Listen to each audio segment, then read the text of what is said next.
ඉතින් ඔන්න අද අපි කරන්න යන්නේ මේ මැරිච්ච ලේනෙක් ආදාහන කටයුතු කරන්න මේ අපි අපේ ගෙදරට නිතරම බත් කන්නේ නැ ලේම් පැටියෙක්. ඉතින් මේවා අප උස්සන් මරලා දැන් මෙයාගේ ආදාහන කටයුතු අද මිනි පැටියක් හදලා තියෙන පේනවා ඇති.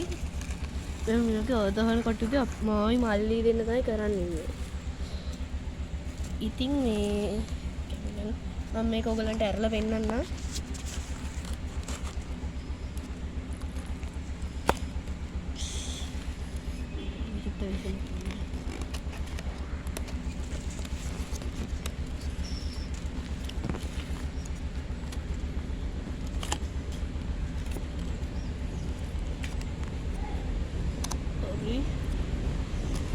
ඔයගලන්ට පේනවා ඇති අපේ ලේම් පැටියා.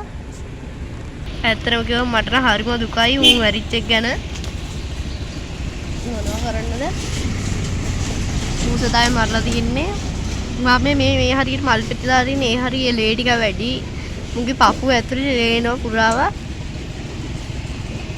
මෙන්න වියන අපි ඉන්නේ ලේම් පැටියා.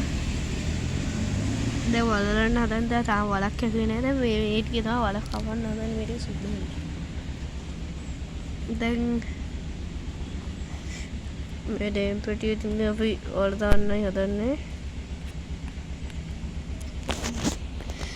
හරි ඉතින් අපි දැන් වලක් කපන්න හදන්නේ යකඩගෙන්.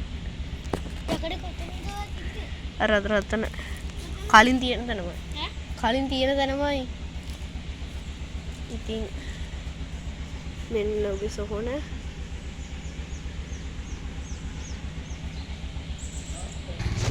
හරි ඉතින් අපි යකඩේ ගෙනාවා.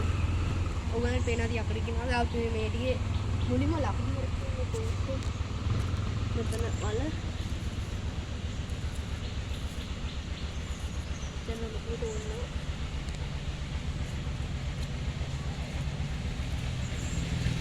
ඔය ගානටම නෙමෙයි අර ගානටම කපනවා.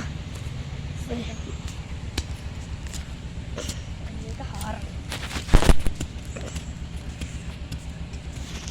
චුට්ට හාරන එකේදී අපි කට් කරමුද?